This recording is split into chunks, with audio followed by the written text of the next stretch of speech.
어떤 기업에서 남녀 500명을 대상으로 웃음에 대한 라이프 스타일을 조사했대요. 그랬더니 사람들이 하루 평균 10번 웃는다고 그럽니다. 그리고 웃을 때마다 8.6초를 웃는다고 그래요. 여러분은 몇 번 정도 웃는지 한번 생각을 해보세요. 10번, 8.6초 이렇게 하는 걸 보니까 한 90초 정도 하루에 그렇게 우리가 웃는다는 것이죠. 그런데 걱정하고 근심하는 시간은 무려 하루 평균 3시간 6분이었대요. 웃는 시간은 90초인데 근심하고 걱정하는 시간은 3시간이 넘는다. 우리는 저마다 인생이라고 하는 무거운 짐을 짊어지고 살아갑니다. 우리 앞에 놓여진 정말 무수한 선택과 결정들 앞에서 이 삶의 무게라고 하는 것이 이걸 우리가 과연 감당할 수 있을까라고 하는 그런 무게감으로 다가온다는 거예요. 그런데 피할 수도 없는 게 이게 다른 사람의 인생이 아니라 바로 나의 인생이고 나의 사명이거든요. 그 누구도 내 인생을 대신해 줄 수 없다는 거예요. 좋든 싫든 원하든 원하지 않든 우리 자신이 우리 인생을 책임질 수밖에 없습니다. 그러니 너무 무겁고 너무 답답해요. 그래서 마음속의 불안과 근심이 떠나지를 않아요. 어떤 분은 일이 아직 일어나지도 않았는데 뭘 그리 근심하느냐고 그렇게 말씀하시기도 합니다. 예, 맞아요. 그런데 그게 마음처럼 쉽지가 않아요. 왜냐하면 아직 일어나지 않은 일이긴 하지만 그러나 그 일어나지 않은 일들 중에 어떤 일들은 분명히 지금 나의 현재 상황과 어느 정도 맞물려 있거든요. 예를 들면 어르신들이 가장 걱정하는 것 중에 하나가 뭐냐면 노후 대책입니다. 지금은 어떻게든 먹고 사는데 지금 노후가 되면 과연 먹고 살 수가 있겠는가? 왜요? 왜 그래요? 지금 현재 가진 게 별로 없고 모아놓은 게 별로 없기 때문에 그래요. 노후라는 것은 분명히 미래고 아직 일어나지 않은 일이지만 지금 나의 현재 상황과 어느 정도 맞닿아 있기 때문에 그래서 걱정이 되는 거예요. 우리 학생들, 우리 청년들의 근심 중 하나는 뭐예요? 좋은 대학, 좋은 직장, 안정된 미래, 행복한 가정, 이런 것들인데 이런 것들도 보세요. 지금 나의 학교 성적, 지금까지 내가 쌓아둔 스펙, 내가 지금까지 모아둔 어떤 것들, 이런 것들과 또 어느 정도 맞물려 있거든요. 그러니까 걱정되고 불안하고 그렇습니다. 제가 괜히 지금 여러분들의 근심을 증폭시키려고 말씀드리는 게 아니고 이러한 근심들에게서 애초부터 면제된 사람은 이 세상에 아무도 없다는 것을 말씀드리려고 하는 거예요. 우리 모두는 저마다 그렇게 나름대로의 근심을 짊어지고 살아가는 존재들이다. 누구도 이것을 대신해 줄 수가 없다. 그래서 사람들은요 굉장히 외롭습니다. 왜냐하면 결국은 홀로 걸어가야 하거든요. 그런데 예수님께서는 제자들에게 그리고 우리들에게 분명하게 말씀하여 주세요. 1절 너희는 마음에 근심하지 말라. 하나님을 믿으니 또 나를 믿으라. 그래서 지난주에 우리가 이 본문 말씀을 통해서 우리가 근심할 만한 상황이지만 그럼에도 불구하고 근심하지 않을 수 있는 이유에 대해서 함께 살펴보았어요. 오늘 예수님께서는 우리가 근심할 필요가 없는 이유를 2가지로 더 말씀하여 주십니다. 첫째로는 예수님께서 우리의 기도를 항상 들으시고 역사하시기 때문에 그래서 우리는 근심할 필요가 없습니다. 12절 말씀이에요. 내가 진실로 진실로 너희에게 이르노니 나를 믿는 자는 내가 하는 일을 그도 할 것이요 또한 그보다 큰 일도 하리니 이는 내가 아버지께로 감이라. 13절 같이요. 너희가 내 이름으로 무엇을 구하든지 내가 행하리니 이는 아버지로 하여금 아들로 말미암아 영광을 받으시게 하려 함이라. 주님께서 내 이름으로 무엇을 구하든지 내가 행할 것이다 말씀하여 주세요. 사실 이 말씀이 어떤 말씀인지 좀 더 깊게 들여다봐야 됩니다.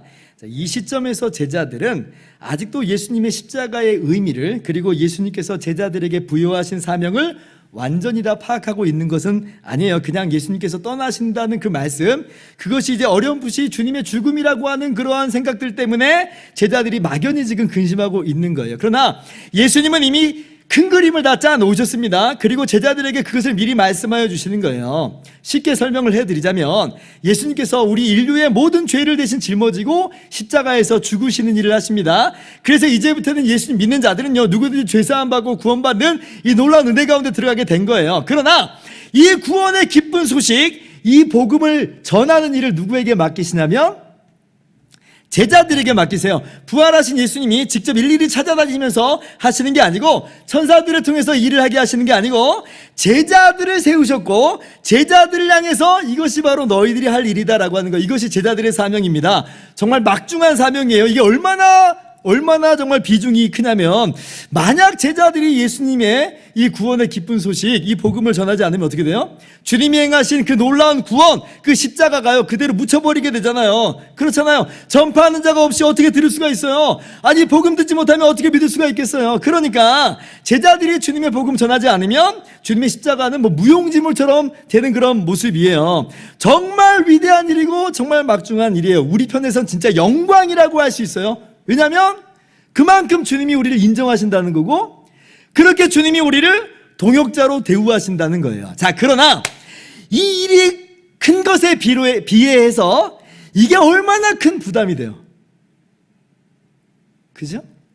우리의 능력이 탁월하면 부담이 안 될지 모르지만, 과연 내가 이 일을 잘 해낼 수 있을까라고 하는 부담감이 우리 가운데 있을 수밖에 없다는 거예요. 내가 실패하면, 우리가 실패하면 이거 어떻게 되는 거지? 내가 다 망쳐버리는 거 아니야?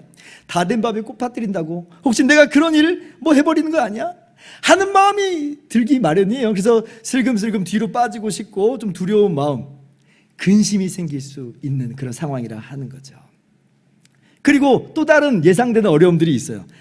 이 복음 전하는데 사람들이 제자들을 박해하고 비판할 수도 있잖아요. 구원의 이 복음의 소식을 듣고 쌍수 들고 환영하고 믿는 사람들도 있지만, 예수님도 죽이려고 달려들었는데 그 제자들한테 안 그렇겠어요? 자, 그러면 이걸 과연 내가 감당해낼 수 있을까라고 하는 근심이 또 있을 수 있단 말이에요. 이런저런 근심과 걱정이 이 위대한 사명 앞에서 제자들에게, 우리들에게 일어날 수 있다는 것입니다. 그런데 그러한 제자들에게 오늘 주님께서 말씀하여 주시는 거예요. 내 이름으로 무엇이든지 내게 구하면 내가 행하리라. 근심할 필요, 걱정할 필요, 과연 잘 해낼 수 있을까 하는 염려할 필요가 없다는 거예요.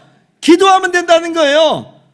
주님께 구하면 예수님이 행하신다는 거예요. 여러분 12절을 한번 좀 보세요. 예수님이 내가 아버지께로 가기 때문에 너희가 내가 하는 일도 하고 더 큰 일도 하리라, 이렇게 말씀하세요. 여러분, 이 예수님이 아버지께로 간다는 그 의미가 무엇이길래 도대체 제자들이 예수님이 하신 그 일, 예수님보다 더 큰 일도 할 수 있다는 말이에요? 아니, 이게 무슨 의미예요 도대체? 분명 예수님께서 아버지께로 간다는 것은 승천하신다는 거예요. 그런데 승천이라고 하는 것이 제자들이 큰 일을 한다는 거하고 무슨 연관이 있냐는 거예요. 여러분, 그래서 우리가 예수님의 승천이 담고 있는 의미를 분명하게 좀 알 필요가 있어요. 예수님께서 승천하셔서 하나님 보좌 우편에 앉아 계십니다. 그런데 우리는 대체로 그것을요, 예수님이 3년 반 동안 그렇게 많이 수고하셨으니 이제는 좀 쉬시는 것으로 그렇게 생각할 때가 많아요. 그거 아니더라도 기껏 예수님이 이제 조언 정도 해주는 그런 수준으로 그렇게 승천하시고 보좌 우편에 계신 것을 생각할 때가 많다는 거예요. 그러나 그건 정말 크게 오해한 거예요. 그런 의미가 아니에요. 그런 의미라면 오늘 말씀은 이해도 안 되고 납득도 안 돼요. 그럼 이게 무슨 의미냐라고 할 때에, 예수님이 아버지께로 간다라고 하는 것은 뭐냐면요, 마치 지금 왕이 대관식으로 나아가는 것, 그런 의미예요. 예수님이요, 온 우주 만물의 왕으로 대관식의 현장 가운데로 나아가는 거예요. 물론 성자 하나님으로서는 원래부터 가진 권세이시지만 우리와 똑같은 사람으로서 우리의 중보자가 되신 상태에서, 그러한 상태에서는 지금 승천하심으로 말미암아 이러한 왕권을 받는 겁니다. 그래서 마태복음 28장 18절에 주님께서 부활하시고 승천하시기 직전에 제자들에게 뭐라고 말씀하세요? 하늘과 땅의 모든 권세를 내게 주셨으니 그래요. 부활하신 예수님이 하늘과 땅의 모든 권세를 받으셨다는 거예요. 그래서 이제 하나님 보좌 우편에 계신 예수님은 온 세상을 호령하십니다. 왕으로 등극하셨다는 거예요. 그래서 마가복음에서는 그 다음에 일어난 일에 대해서 이렇게 기록을 해요. 마가복음 16장 19절 보세요. 자, 주 예수께서 말씀을 마치신 후에 하늘로 올려지사 하나님 우편에 앉으시느니라. 20절 같이요. 제자들이 나가 두루 전파할세 주께서 함께 역사하사 그 따르는 표적으로 말씀을 확실히 증언하시니라. 자, 하나님 우편에 계신 예수님께서 이제 손 놓고 계셨다, 그러시지 않죠. 하나님 우편에 계신 예수님께서 함께 역사하신다. 주님이 여전히 일하신다. 여러분, 예수님이요 하나님 보좌 우편에서 지금 쉬고 계신 것 절대로 아니에요. 지금도 제자들을 파송하시고 그 제자들과 함께 일하신다는 거예요. 2000년 전에는 평범한 목수의 모습으로 일하셨지만 이제는 하늘과 땅의 모든 권세를 가지신 왕의 권세로 그 일을 행하고 계신다.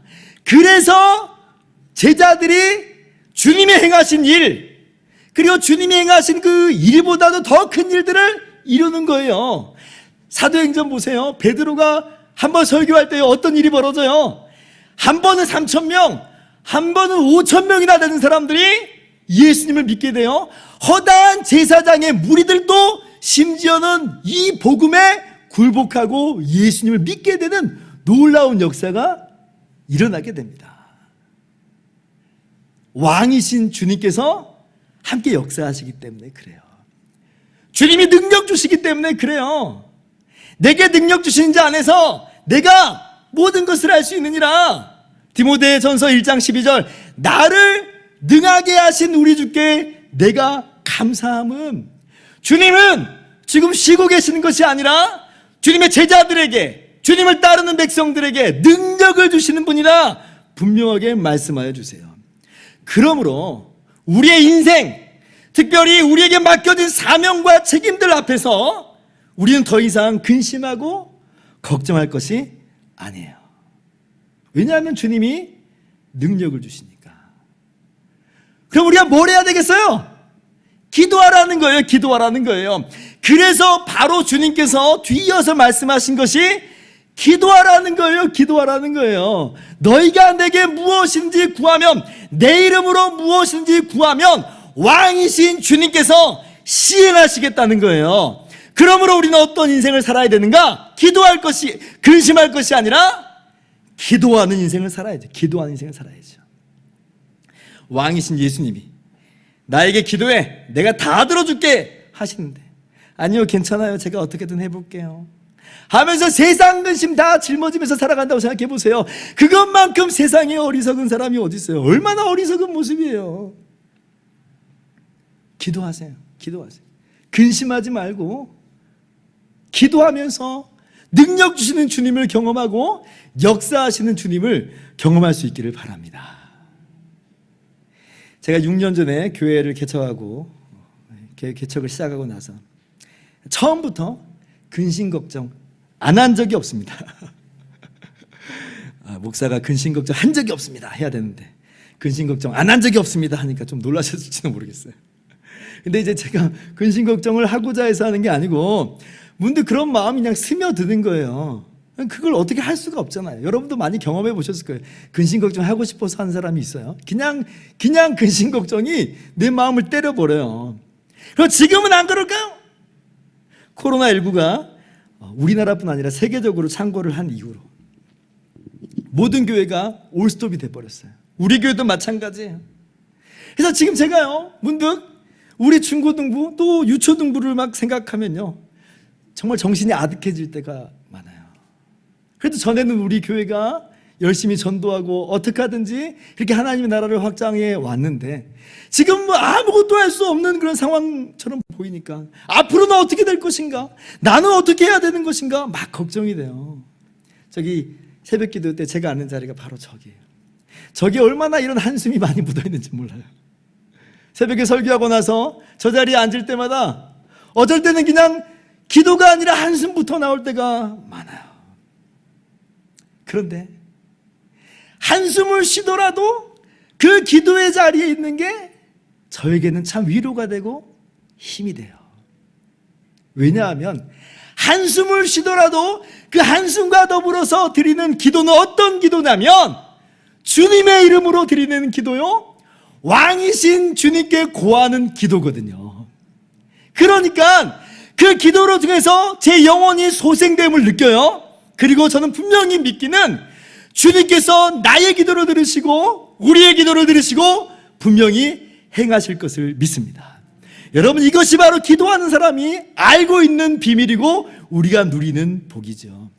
여러분, 기도하는 저와 여러분 되기를 바랍니다. 그로 말미암아 위로와 격려를 받고 하나님이 행하신 놀라운 일을 맛볼 수 있기를 바랍니다. 여러분, 그래서 기도는요, 김남준 목사님의 표현을 빌자면 이렇습니다. 하나님 한 분만 바라보는 기도는 충천하는 화염과 같습니다. 아무것도 기도를 막을 수 없습니다. 기도는 어둠의 세력을 꺾고 불의의 세력을 멸합니다. 정말 멋진 표현이죠. 기도는 충천하는 화염과 같다.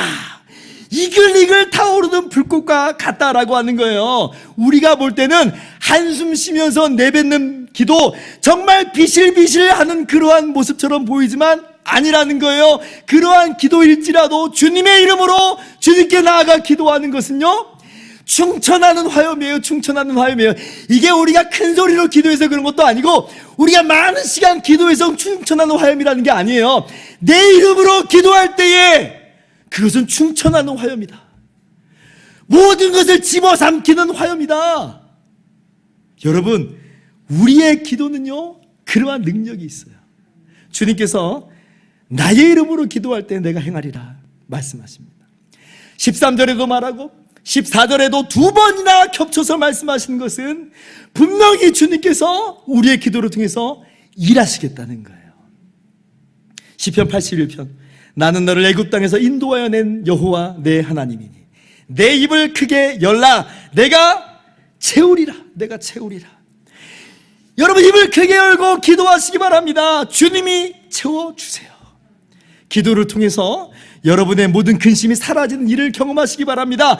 역사하시는 주님으로 말미암아 우리의 모든 근심이 덮여버리는 그러한 놀라운 은혜를 경험하게 되기를 주님의 이름으로 축원합니다. 둘째로 우리가 근심할 필요가 없는 이유는 보혜사 성령님께서 우리와 항상 함께 거하시기 때문에 우리는 근심할 필요가 없습니다. 자, 16절 말씀 보세요. 내가 아버지께 구하겠으니 그가 또 다른 보혜사를 너희에게 주사 영원토록 너희와 함께 있게 하리니. 17절 같이요. 영속에 계시겠습니다. 자, 여기를 보면 이제 보혜사가 구체적으로 어떤 분인지는 안 나와 있지만, 그런데 뒤이어서 26절을 보면 보혜사 곧 아버지께서 내 이름으로 보내실 성령 그러세요. 그래서 보혜사는 바로 성령 하나님을 일컫는 말이구나 라고 우리가 알게 되는 것입니다. 보혜사 그러니까 이게 딱 우리 마음에 들어오지 않아요. 무슨 뜻인지가 우리 속으로 들어오지 않는단 말이에요. 이걸 이제 풀어보면 어떤 말이냐면 부름받아 곁에 있는 사람, 이런 뜻이에요. 부름받아 곁에 있는 사람. 자, 예를 들면 이런 겁니다. 고발이 들어왔어요. 그래서 경찰들이 와가지고 경찰서에 함께 가야겠습니다. 이제 그렇게 얘기해요. 그러면 드라마 보면 뭐라고 말해요? 변호사 불러주세요. 변호사 불러주세요. 그럼 변호사가 와요. 이때 변호사가 어떤 사람이냐면 돕기 위해서 부름받아 함께 있는 사람입니다. 그래서 어떤 영어 성경에서는 이 보혜사를 뭐라고 번역하냐면 헬퍼, 이렇게 번역해. 헬퍼, 돕는 자라는 거예요. 돕는 자. 자, 그러면 여러분, 성령 하나님께서 어떤 분으로 우리와 함께 계신다는 거예요? 보혜사로 함께 계시는 것이 무슨 의미예요? 돕는 자로 우리와 함께 계신다는 거예요. 우리의 어려움, 우리의 시련, 우리 홀로 그냥 당하도록 내버려 두는 것이 아니라 성령께서 함께 계셔서 우리를 도우신다는 거예요. 그래서 예수님께서는 이러한 돕는 자를 붙여주셨으니까 여러분, 그러니 우리가 걱정할 필요가 있겠어요?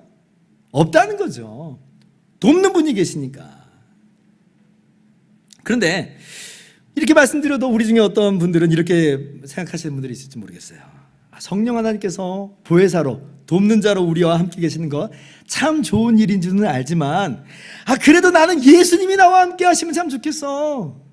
제자들은 참 좋았겠어. 예수님이 3년 반이나 함께 계셨으니까 아무리 성령님이라고 해도 예수님이 함께 계신 것만 못하지 않겠어? 이런 생각들을 덜어 할 수가 있어요. 왜 이런 생각을 우리가 종종 하게 되냐면, 예수님은 굉장히 가깝게, 또 친밀하게, 또 인격적으로 느껴지지만 성령 하나님은 좀 막연하게 여겨져서 그래요. 예수님의 말씀, 예수님의 행적은요, 복음서에 굉장히 많이 기록되어 있어서 친숙한데 성령님에 대한 내용은 성경이 그렇게 많은 내용을 담아내고 있지 않거든요. 그러나 여러분, 보혜사 성령님이 함께 하시는 것은 단순히 예수님과 전혀 별다르게 우리에게 돕는 자로 함께 하시는 게 아니에요. 보혜사 성령님이 돕는 자로 함께 하시는 것은요, 그것이 뭘 또 말하냐면, 마치 그것이 예수님이 우리와 함께 계시는 그런 모양으로, 다시 한번 말씀드리자면 예수님이 우리와 함께 하시는 것을 의미하는 것임을 우리가 깨달을 필요가 있어요. 여러분, 여기에 삼위일체 하나님의 신비가 있습니다. 그게 뭐냐면, 성령님의 오심은 다름 아니라 예수님의 함께 하심 그 자체라는 거예요. 왜냐하면 보세요, 성부, 성자, 성령 각 위격으로 계시지만 삼위일체 한 본질이라는 거예요. 한 하나님이라는 거예요. 그러면 성령님이 우리 가운데 오신다는 것은 뭐예요? 삼위일체 하나님 안에서 예수님이 함께 하시는 것이다 라고 하는 말과 똑같다는 거죠. 똑같다는 거죠. 그래서 예수님께서 성령 하나님을 오늘 보혜사라고 말씀하시는데, 그냥 보혜사라고 말씀하시는 게 아니라 또 다른 보혜사라고 말씀하세요. 또 다른 보혜사. 그러니까 같은 보혜사인데 다른 보혜사가 있다는 것을 말씀하고 있어요. 그러면 성령 하나님 아닌 또 다른 보혜사는 누구예요? 여러분, 신약 성경에 보혜사라고 하는 단어가 정확히 딱 5번 나옵니다. 그 중에 4번이 요한복음 14장부터 16장까지 예수님께서 성령 하나님을 일컬을 때 보혜사라고 사용해요. 그런데 딱 한 번 어디에서 쓰이냐면 요한일서 2장 1절에 사용이 됩니다. 사도 요한이 요한복음도 기록하고 그리고 요한일서 편지도 기록을 해요. 그런데 사도 요한의 그 편지 가운데 나오는 거예요. 2장 1절 보세요. 같이 한번 읽어봅시다. 시작. 나의 자녀들아, 내가 이것을 너희에게 쓰면 너희로 죄를 범하지 않게 하려 함이라. 만일 누가 죄를 범하여도 아버지 앞에서 우리에게 대언자가 있으니 곧 어르신 예수 그리스도시니라. 자, 여기 대언자라고 번역된 단어가 있어요. 근데 대언자라고 번역된 이 단어가 사실 오늘 요한복음의 보혜사하고 정확히 같은 단어예요. 정확히 같은 단어예요. 여러분, 사도 요한이 지금 이 보혜사가 어떤 뜻인지를 분명히 알고 있어요. 예수님이 성령님을 일컬어 사용하신 말이라고 하는 걸 분명히 알아요.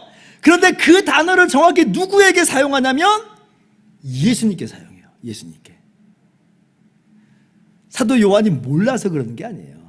예수님께서 또 다른 보혜사라고 하시는 그 말의 의미를 사도 요한이 정확히 알고 있기 때문에 그래요. 오늘 또 다른 보혜사라는 이 주님의 말씀을 통해서 사도 요한은 알게 된 겁니다. 아하, 예수님이 보혜사시고 성령 하나님이 또 다른 보혜사구나. 그러니까 성령 하나님이 하시는 일은 예수님이 하시는 일하고 똑같아요. 예수님께서 우리 가운데 제자들에게 3년 반 돕는 자로 함께 하신 것처럼 정확하게 성령께서 돕는 자로 일하신다는 거예요. 그 성령의 보혜사 되심 안에서 예수님을 경험하고 누린다라고 하는 거죠. 그뿐만이 아니에요. 오늘 보면 18절을 보면 예수님께서 이렇게 말씀하십니다. 내가 너희를 고아와 같이 버려두지 아니하고 너희에게로 오리라. 이 구절이 의미하는 바가 무엇인지에 대해서는 학자마다 조금 의견이 갈리는 게 사실입니다만은 저는 이 구절이 의미하는 바가 주님의 재림을 말하는 게 아니라 성령의 보내심이라고 저는 확신하는 편이에요. 왜 그러냐면 여러 가지 이유가 있는데, 자, 첫 번째는 그러면 주님께서 재림하기 전까지는 우리가 홀로 남겨진 고아 상태란 말인가? 라고 물어볼 수가 있어요. 자, 내가 너희를 고아와 같이 버려두지 아니하고 너희에게로 오리라. 재림이라고 해버린다면 재림 전까지는 무슨 상태란 얘기예요? 고아 상태라는 말이 돼버리잖아요. 아니 그런데 성령을 우리 가운데 보내심으로 성령이 함께 계시는데 그럼에도 불구하고 우리가 고아라고 하는 상태가 이게요? 말이 안 맞아요. 아니 성령이 함께 하시는데 우리가 어떻게 고아 같은 상태가 될 수 있겠어요? 두 번째는 19절부터 20절도 한번 보세요. 자, 조금 있으면 세상은 예수님을 못 보지만 제자들은 예수님을 본다고 그래요. 그리고 20절에는 그날에 너희가 내 안에 내가 너희 안에 있는 것을 너희가 알리라 그렇습니다. 자, 그런데 이것을 주님의 재림 때라고 해버리면 주님의 재림 때 세상은 예수님을 못 본다 이런 말이 돼요. 그런데요, 우리가 알고 있기로는 주님이 재림하실 때는 주님이 지구상의 모든 사람이 다 볼 수 있게 번개가 번쩍임같이 주님이 다시 오신다는 것을 성경에서 우리가 알고 있어요. 그러니까 오늘이 주님의 말씀, 조금 있으면 너희는 나를 보는데 세상은 나를 보지 못한다, 이건 주님의 재림하고는 어울리지 않는다는 말이에요. 그래서 저는 고아와 같이 버려두지 아니하고 너희에게로 오리라 하시는 이 말씀은 앞서 말씀하신 바 성령의 오심과 연관이 있다고 확신하는 거죠. 자, 그렇다면 보혜사 성령님이 오시는 게 어떻게 예수님이 오신다는 말인가? 당연히 이런 물음이 있을 수밖에 없잖아요. 그런데 아까 제가 말씀드렸어요. 삼위일체 신비가 바로 여기서 빛나는 거라고 했잖아요. 성령님이 오심이 삼위일체 하나님 안에서 예수님의 오심이에요. 우리는 성령의 임재를 통해서 예수님의 임재를 경험하는 거죠. 그래서 예수님께서 승천하실 때 제자들에게 뭐라고 말씀하시냐면 내가 세상 끝날까지 너희와 항상 함께 있으리라 말씀하세요. 여러분 이상하지 않아요? 아니 승천하셨는데 분명히 함께 계시지 않게 된 것인데 어떻게 함께 계신다는 거예요? 물론 예수님이 하나님이시니까 뭐 신성으로서 함께 계신다, 이것도 말이 되는 것이지만 그러나 그것보다는 오늘 말씀과 같이 성령 하나님을 보내심으로 삼위일체 하나님 안에서 예수님이 우리와 함께 하심을 의미하는 것이다. 이것이 바로 주님의 말씀의 의도라고 하는 것을 우리가 알 수가 있는 것이에요. 성령께서 우리와 함께 계십니다. 이 말은요, 성령과는 구별된 위격이지만 한 본질 안에서 예수님이 우리와 함께 하신다는 바로 그 말씀이에요. 여러분 주님이 성령으로 여러분과 함께 하심을 믿으시기 바랍니다. 자, 이것만 해도 여러분 충분히 이해가 되셨을 거지만 그런데 저는 여기서 한 가지를 더 말씀드리고자 합니다. 성령으로 말미암아 예수님이 우리와 함께 하신다는 것은 이것보다도 더 깊은 의미를 하나 가지고 있어요. 그게 뭐냐면 고린도전서 12장 13절 보세요. 자, 제가 읽을게요. 우리가 유대인이나 헬라인이나 종이나 자유인이나 다 한 성령으로 세례를 받아 한 몸이 되었고 또 다 한 성령을 마시게 하셨느니라. 다 한 성령으로 세례를 받아 한 몸이 되었다. 우리가 예수님을 믿고 성령을 받을 때에 우리가 한 몸이 된 거예요. 우리 공동체가 하나가 된 것입니다. 그래서 교회된 우리는 각 개인으로 있지만 동시에 한 몸으로 공동체로 있는 거예요. 그러나 이 말씀이 단순히 우리가 서로 한 몸 된 것만을 말하는 건 아니에요.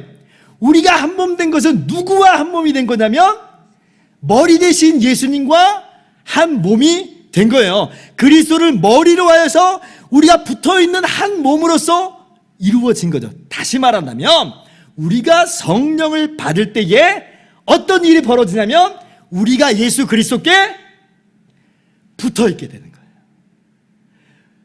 성령을 우리가 받을 때에 주님과 우리가 연합하게 되는 거예요. 성령의 사역이 뭐냐? 우리 개인으로 하여금, 교회 공동체로 하여금 예수님과 실제적으로 하나 되게 하는 거예요.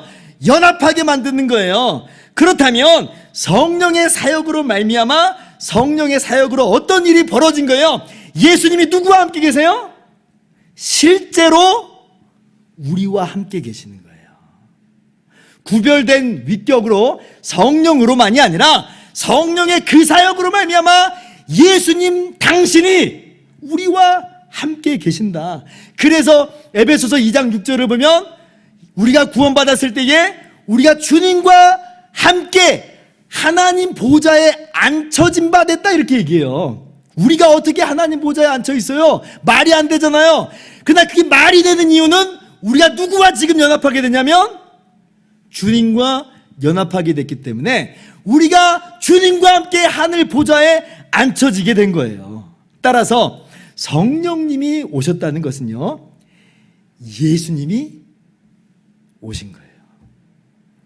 우리가 예수님과 분리될 수 없는 하나됨을 얻게 된 거예요. 예수님은 성령의 사역으로 말미암아 우리와 하나가 되셔서 절대로 우리와 분리되지 않고 떨어지지 않는, 그렇게 우리와 영원히 함께 계시는 것이라 하는 것이죠.